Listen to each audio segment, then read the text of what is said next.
ನಗರಸಭೆ ಆಯುಕ್ತರ ಬಗ್ಗೆ ಏನೋ ಮಾತಾಡಿದ್ದಾರೆ. ನಾನು ಆಡಿಯೋ ಕ್ಲಿಪ್ ಕೇಳಿದೆ. ನಾನು ಆಸ್ ಎ ಪಾರ್ಟಿ ನೆಡ್ಸ್ಕೊಂಬಂದಿರೋ ಇದ್ರಲ್ಲಿ ನೋಡಿದ್ರೆ ಎಲ್ಲೋ ಒಂದು ಹತ್ರ ನಮಗೂ ಬೇಜಾರೆ.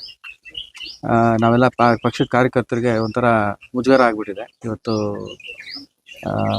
MLA ಅವ್ರ ಬಗ್ಗೆ ಆಗಲಿ ಅಥವಾ ಈಗಿರೋಂಥ ಗೌರ್ಮೆಂಟ್ ಅಫಿಷಿಯಲ್ಸ್ ಬಗ್ಗೆ ಆಗಲಿ, ಅವ್ರವ್ರ ಕರ್ತವ್ಯ ಅವ್ರು ಮಾಡೋದಕ್ಕೆ ಗೌರ್ಮೆಂಟಿಂದ ಅವ್ರು ಗೌರ್ಮೆಂಟ್ ಸರ್ವೆಂಟ್ಸ್ ಅಂತ ನಾವು ಕರಿತೀವಿ. ಅವರೆಲ್ಲ ಅವ್ರ ಕೆಲಸ ಮಾಡ್ಕೊಂಡು ಹೋಗಿದ್ದಾರೆ. ನಾವು ಅದ್ರ ಬಗ್ಗೆ ಗೌರವಯುತವಾಗಿ ಅವ್ರ ಹತ್ರ ಮಾತಾಡ್ಬೇಕು ಬಿಟ್ಟರೆ, ಯಾಕಂದರೆ ಯಾವುದೋ ಒಂದು ವಿಚಾರದಲ್ಲಿ ನಾವು ಈಗ ನಮ್ಮ ಹತ್ರ 106 ಜನ ಬರ್ತಾರೆ, ನಮ್ಮ ಕೆಲಸ ಹೇಳ್ಬೇಕಾದ್ರೆ ನಾವು ಅದನ್ನು ಗೌರವಯುತವಾಗಿ ನಾವು ಆಫೀಷಿಯಲ್ಸ್ ಹತ್ರ ನಾವು ಮಾತಾಡಿ ನಾವು ಅದನ್ನು ಕೆಲಸ ತೂಗಿಸ್ಬೇಕು. ಅದು ಬಿಟ್ಟು ನಾವು ಅವಾಚ್ಯವಾದ ಶಬ್ದಗಳನ್ನ ನಾವು ಯೂಸ್ ಮಾಡಿದಾಗ ಎಲ್ಲೋ ಒಂದು ಹತ್ರ ನಮ್ಮ ಪಾರ್ಟಿ ಇಮೇಜ್ ಡ್ಯಾಮೇಜ್ ಆಗುತ್ತೆ. ಮತ್ತು ಮಾಡಿರೋದು ಅಂಥದ್ದು ಸರಿ ಇಲ್ಲ. ನನ್ನ ಪ್ರಕಾರ, ನನ್ನ ವೈಯಕ್ತಿಕ ಇದ್ರ ಪ್ರಕಾರ ಇದು ಸರಿ ಇಲ್ಲ. ಅದೆಲ್ಲ ಸರಿಪಡಿಸ್ಕೊಬೇಕು ಮುಂದಕ್ಕೆ. ಮತ್ತು ನಮಗೂ ಕೂಡ ಎಲ್ಲೋ ಒಂದು ಹತ್ರ ವೈಯಕ್ತಿಕವಾಗಿ ಕೂಡ ನಮಗೆ ಬೇಜಾರಾಗಿದೆ. ಯಾಕಂದರೆ ನಾವು ಅವ್ರನ್ನ ಮುಖಂಡರು ಅಂತ ನಾವು ಅಂದ್ಕೊಂಡಾಗ ಮುಖಂಡರು ಯಾವ ಥರ ಬಿಹೇವ್ ಮಾಡಬೇಕು ಅನ್ನೋದನ್ನ ಅಲ್ಲಿ ಕಾಣಿಸ್ಲಿಲ್ಲ. ಸೊ ಅದು ಮುಂದೆ ಯಾರೋ ಒಂದು ಹುಡುಗರ ಎಕ್ಸ್ಟೆನ್ಸ್ ನೋಡ್ತಾ ಇರ್ತಾರೆ. ಮುಂದೆ ಪೊಲಿಟಿಕಲ್ ದಾರಿ ಏನಿರ್ತೈತೆ ಅದನ್ನು ದಿಕ್ಸೂಚಿಯಾಗಿರುತ್ತೆ. ಸೊ ದಿಕ್ಸೂಚಿಯಲ್ಲಿ ನಾವೆಲ್ಲ ಒಂದು ಹತ್ರ ತಪ್ಪು ಮಾತಾಡಿದಾಗ ಅದನ್ನೇ ಫಾಲೋ ಅಪ್ ಮಾಡ್ತಾರೆ ಕೆಲವರೆಲ್ಲ. ಅದನ್ನು ನಾವು ಮಾತಾಡೋವಂಥ ರೀತಿನೇ ನಾವು ಬದಲಾಯಿಸ್ಕೊಬೇಕು. ಯಾಕಂದರೆ 106 ಜನ ನೋಡ್ತಾ ಇರ್ತಾರೆ ನಮ್ಮನ್ನು. 106 ಜನ ನೋಡ್ಬೇಕಾದ್ರೆ ನಮ್ಮ ಬಿಹೇವಿಯರ್ ಮೇಲೆ ನಾವು ಡಿಪೆಂಡ್ ಆಗುತ್ತೆ ಅದು. ಸರ್, ಈ ವಿಚಾರದ ಬಗ್ಗೆ ಹೈಕಮಾಂಡ್ ಯಾವ ರೀತಿ ತೀರ್ಮಾನ ತಗೊಳ್ಳುತ್ತೆ? ಸರ್, ಈಗ ಹೈಕಮಾಂಡ್ ಅವ್ರದ್ದು ಈಗ ನಾವೆಲ್ಲ ಅಪ್ಡೇಟ್ ಮಾಡಿದ್ದೀವಿ. ಈಗ ಅದ್ರ ಬಗ್ಗೆ ನಾವು ಆಲ್ರೆಡಿ ಇವತ್ತಿನ ಪರಿಸ್ಥಿತಿಗಳಲ್ಲಿ ಏನೇನಿದೆ, ತಾಲೂಕು ಲೆವೆಲ್ ಏನು ನಡೀತಾ ಇದೆ ಅದ್ರ ಬಗ್ಗೆ ಕೂಡ ನಾವು ಅಪ್ಡೇಟ್ ಮಾಡಿದ್ದೀವಿ. ಈಗ ಅವರು ಅದನ್ನ ಕೂಲಂಕಷವಾಗಿ AICC ಹತ್ರ ಮಾತಾಡಿ AICC ಇಂದನೂ ಪ್ರೆಷರ್ ಇದೆ ಅಂತ. ಯಾಕಂದರೆ ಅವರು ಕುಮಾರಸ್ವಾಮಿ ಅವರು ಸ್ಟೇಟ್ಮೆಂಟ್ ಕೊಟ್ಟ ಮೇಲೆ ಅದು AICC ಇಂದ ಇದನ್ನು ಸ್ವಲ್ಪ ಸಾರ್ಟ್ ಔಟ್ ಮಾಡಿ it should not become party ಇಮೇಜನ್ನು ಡ್ಯಾಮೇಜ್ ಮಾಡಬಾರ್ದು ಅನ್ನೋ ಥರ ಅವ್ರಿಗೆ ಡೈರೆಕ್ಷನ್ಸ್ ಇದೆ. ಸೊ ಅವರು ಏನು ಡೈರೆಕ್ಷನ್ಸ್ ಕೊಡ್ತಾರೆ ನಾವು ಕಾದು ನೋಡ್ತಾ ಇದ್ದೀವಿ ಸರ್.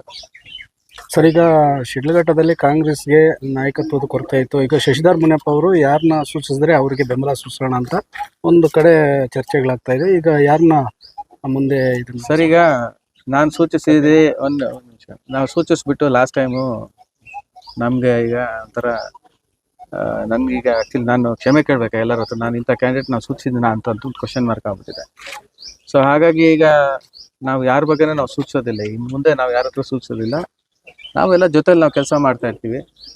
ನಾವು ಆಮೇಲೆ ಫೈನಲ್ ಬಂದಾಗ ನಾವು ಮಾತಾಡ್ತೀವಿ. ಹೈಕಮಾಂಡ್ ಇದ್ರ ಬಗ್ಗೆ ನಿಮ್ಮ ಮೇಲೆ ಬಹಳ ಒಲವಿಟ್ಟಿದೆ. ಸೊ ಇದ್ರ ಬಗ್ಗೆ ನೀವೇ ತೀರ್ಮಾನ ತಗೊಳ್ಳಿ ಅಂತ ನಿಮ್ಗೆ ಹೋದ್ಸರಿನೂ ಇತ್ತು. ಸೊ ಈ ಬಾರಿನೂ ಅದೇ ರೀತಿ ನಿಮ್ಗೆ ಒಪ್ಪಿಸ್ತಾರೆ ಸರ್. ಈಗ ಏನಾಗುತ್ತೆ ಅಂದ್ರೆ, ಈಗ ಒಬ್ಬರಿಗೆ ಈಗ ಕ್ಯಾಪ್ಟನ್ ಅನ್ನೋರು ಒಬ್ರು ಇರ್ತಾರೆ. ಎಲ್ಲಾನು ಕ್ಯಾಪ್ಟನ್ನೇ ಆಡೋದಿಲ್ಲ. ಕ್ರಿಕೆಟ್ ಪ್ಲೇಯರ್ ಅಲ್ಲಿ ಏನಂದ್ರೆ ಇಟ್ಸ್ ಎ ಟೀಮ್ ವರ್ಕ್. ಆ ಥರ ನಮ್ಗೆ ಹೈಕಮಾಂಡ್ ಅವ್ರು ಏನು ಹೇಳಿದ್ರು ಅಂದ್ರೆ, ಈಗ ಅಪ್ಪ ಅವರು ಒಂದು ಭವಿಷ್ಯ, ಯಾಕಂದ್ರೆ ಲಾಸ್ಟ್ 45 ವರ್ಷದಿಂದ ದುಡಿದಿರೋದ್ರಿಂದ ಪಾರ್ಟಿ ಇಮೇಜ್ ಇರೋದ್ರಿಂದ ನಮ್ಗೊಂದು ಜವಾಬ್ದಾರಿ ಕೊಟ್ಟರು. ನಾವು ಅವಾಗೆಲ್ಲ ಲೋಕಲ್ ಲೀಡರ್ಸ್ನೆಲ್ಲ ಕರೆಸಿ ಒಂದು ಮೀಟಿಂಗ್ ಮಾಡಿ ಅವಾಗ ಒಪಿನಿಯನ್ ತೊಗೊಂಡ್ವಿ. ಬಟ್ ಒಪಿನಿಯನ್ ತಗೊಂಡಿದ್ದ ಪ್ರಕಾರ ಅವ್ರಿಗೂ ಲೀಡರ್ಶಿಪ್ ಕೊಟ್ಟಾಗ ಎಲ್ಲೋ ಒಂದು ಹತ್ರ ಆ ಲೀಡರ್ಶಿಪ್ಪನ್ನು ನಾವು ಅದನ್ನು ನಡೆಸ್ಕೊಂಡು ಹೋಗುವಂಥ ರೀತಿ ಒಂದು ಆಟಿಟ್ಯೂಡ್ ಬರಬೇಕು. ಆಟಿಟ್ಯೂಡ್ ಬರದೇ ಇದ್ದಾಗ ಪಾರ್ಟಿ ಇಮೇಜ್ ಡ್ಯಾಮೇಜ್ ಆಗೋಕ್ಕೆ ಸ್ಟಾರ್ಟ್ ಆಗುತ್ತೆ.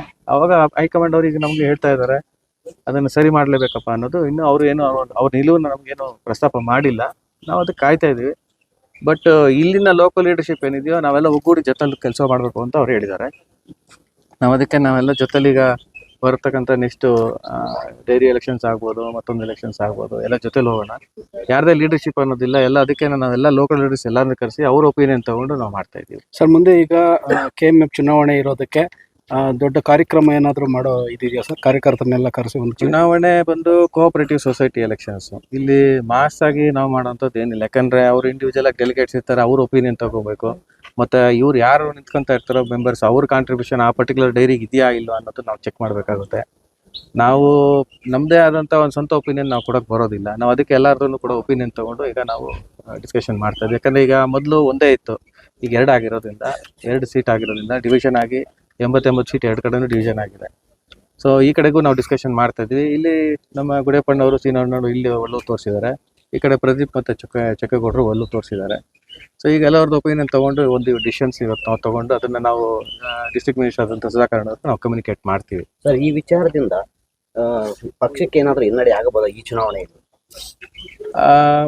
ಹಾಗೆ ಆಗುತ್ತೆ. ಯಾಕಂದರೆ ನಮಗೆ ನಾನು ಆಗಲ್ಲ ಅಂತ ಹೇಳಿದ್ರೆ ಅದು ತಪ್ಪಾಗುತ್ತೆ. ಯಾಕಂದರೆ ಯಾರೇ ಆಗಲಿ ಈಗ ಕೆಟ್ಟ ಕೆಲಸ ಮಾಡಿದಾಗ ನಾವು ಅದನ್ನು ಕೆಟ್ಟ ಕೆಲಸದಿಂದ ಒಳ್ಳೇದು ಇಮೇಜ್ ಬರುತ್ತೆ ಅನ್ನೋದನ್ನು ನಾವು ತಪ್ಪೋದು. ಕೆಟ್ಟದ್ದು ಮಾಡಿದಾಗ ಕೆಟ್ಟದೇ ಆಗುತ್ತೆ. ನಾವು ಅದನ್ನು ಸರಿಪಡಿಸ್ಕೊಳೋದಕ್ಕೆ ನಾವು ಏನು ಮಾಡ್ಬೋದು ಅನ್ನೋದ್ರ ಬಗ್ಗೆ ನಾವು ಯೋಚನೆ ಮಾಡ್ತಾ ಇದ್ದೀವಿ ಬಿಟ್ರೆ ತಪ್ಪಾಗಲ್ಲ ಅನ್ನೋದು ನಾವು ಅಲ್ಲಿಗೆ ನಾವು ಮೂರ್ಖರಾಗ್ತೀವಿ. ಅದಕ್ಕೋಸ್ಕರ ಅದು ಸರಿ ಇರಲ್ಲ. ಸರ್, ಶಶಿಧರ್ ಮುನಿಯಪ್ಪ ಅವರು ತುಂಬ ತೊಡಸ್ಕೊಳ್ಳಲ್ಲ, ಸಕ್ರಿಯವಾಗಿರಲ್ಲ ಅಂತ ಹೇಳ್ತಾ ಇದ್ರೆ ಇನ್ಮೇಲೆ ಇರ್ತೀರಾ ಸರ್? ಸಕ್ರಿಯವಾಗಿ ಏನಾಗುತ್ತೆ ಗೊತ್ತಾ, ಈಗ ನಾವು ನಮ್ಮ ಹತ್ರಕ್ಕೆ ಯಾರು ಬರ್ತಾರೆ ಕಾರ್ಯಕರ್ತರು ಯಾರು ಬಂದಿದಾರ ಇವತ್ತವರೆಗೂ ಕೂಡ ಹೆಚ್ಚು ಕಡಿಮೆ ನಾನು ಡೈಲಿ 3:30 ಇಂದ 6:30ವರೆಗೂ ನಮ್ಮ ಊರಿನ ಕಾರ್ಯಕರ್ತರು ಯಾರು ಬಂದ್ರು ಅಟೆಂಡ್ ಮಾಡ್ತಾ ಇದ್ದೀನಿ. ನಾನು ಇಲ್ಲಿ ಇರ್ದೇ ಇರ್ಬೋದು, ಯಾಕಂದ್ರೆ ಇಲ್ಲೇನಾಗುತ್ತೆ ಅಂದ್ರೆ ನಮ್ಮಲ್ಲಿ ಈಗಾಗಲೇ ಇಬ್ರು ಇದ್ದಾರೆ, ಈಗ ಶಶಿಧರ್ ಒಬ್ಬರು ಬಂದ್ರಪ್ಪ 3 ಜನ ಆಗೋದು ಅಂತ ಹಬ್ಬಿಸ್ತಾರೆ. ಸೊ ಪಾರ್ಟಿನ 3 ದಾರಿಗೆ, ಯಾಕಂದ್ರೆ ಈಗ ಇದು ಪೊಲಿಟಿಕ್ಸ್, ಇದು ಎಲ್ಲೋ ಒಂದ್ ಹತ್ರ ನಮ್ಮನ್ನ ಹೊಡೆದು ರಾಜಕೀಯ ಮಾಡೋದೇ ಅವರು ಏನೋ ಎಲ್ಲಾ ಪಾರ್ಟಿಗಳದ್ದು ಇರುವಂಥದ್ದು. ಯಾಕಂದ್ರೆ ಹೊಡೆದ್ರೇನೆ ನಾವು ಒಗ್ಗಟ್ಟಾಗಿರುವಂಥದ್ದು ಅನ್ನೋ ತರ ಅವ್ರು ಗೆಲ್ತೀವಿ ಅನ್ನೋದು ಒಂದು ಅಭ್ಯಾಸ. ಸೊ ಹಾಗಾಗಿ ಅವ್ರು ಏನೇನು ಹೇಳ್ತಾ ಇರ್ತಾರೆ. ನಾವು ಈಗ ಮೊನ್ನೆ ಯಾವಾಗ ಒಂದ್ಸತಿ ನಮ್ಮ ರಾಜೇಗೌಡ್ರನ್ನೇ ಈಗ ಡೈರಿ ಏನಂತಾರೆ ಏನು ಸೀಟ್ಗಳು ಫೈನಲ್ ಮಾಡ್ಬೇಕಾದ್ರೆ ಅಲ್ಲೇ ಕುತ್ಕೊಂಡು ಫೈನಲ್ ಮಾಡ್ತಾರೆ ಅಂತ ಏನೋ ಒಂದು ಕಮೆಂಟ್ ಮಾಡಿದ್ರು. ನಮ್ಮ ಲೀಡರ್ಸ್ ಎಲ್ಲ, ಅಣ್ಣ ನೀವು ಮಾಡೋದು ಕೆಲಸ ಮಾಡ್ತಾ ಇದೀಯ, ಅಲ್ಲಿ ಕುತ್ಕೊಂಡು ಮಾಡಬಹುದು, ಇಲ್ಲಿ ಬಂದು ಮಾತಾಡು ಅಂತ ಹೇಳಿದ್ರು. ಸೊ ಅದಕ್ಕೆ ಆಗಿ ಇವತ್ತಿಂದ ನಾನು ಸಕ್ರಿಯವಾಗಿ ನಿನ್ನೆಯಿಂದನೇ ಸ್ಟಾರ್ಟ್ ಮಾಡಿದ್ದೀವಿ. ಅಲ್ಲಿ ಕುತ್ಕೊಂಡು ಮಾತಾಡೋ ಬದಲು ಇಲ್ಲೇ ಬಂದು ಮಾತಾಡ್ತಾ ಇದ್ವಿ ಅಷ್ಟೇ. ಈಗ ಇದೇ ಕೆಲಸ ಅಲ್ಲಿ ಮಾಡ್ತಾ ಇದ್ದೆ, ಅದ್ರ ಬದಲು ಇಲ್ಲೇ ಮಾತಾಡೋಣ ಅಂತ ಇಲ್ಲಿ ಬಂದಿದ್ದೀನಿ. ಅದು ಬಂಧನದ ಬಗ್ಗೆ ನಾನು ಕಮೆಂಟ್ ಮಾಡಕ್ಕೆ, ಯಾಕಂದ್ರೆ ಅದೇನಾಗುತ್ತೆ, ಈಗ ಅವರು ಏನೇನು FIR ಹಾಕಿದ್ರೆ ನನಗೂ ಸೆಕ್ಷನ್ಸ್ ಎಲ್ಲ ಗೊತ್ತಿಲ್ಲ. ಆ ಸೆಕ್ಷನ್ಸ್ ಅಲ್ಲಿ ಈಗ ಬಂಧನದ ಬಗ್ಗೆ ಇದ್ದಿದ್ರೆ ಅವ್ರು ಬಂಧನ ಹಾಕ್ತಾರೆ. ಬಟ್ ಎಲ್ಲ ನನಗೆ ಗೊತ್ತಿರೋ ಪ್ರಕಾರ ಎಲ್ಲ ಬೇಲಬಲ್ ಅಫೆನ್ಸಸ್ ಅಂತ ನನಗೆ ಯಾರೋ ಹೇಳಿದ್ರು.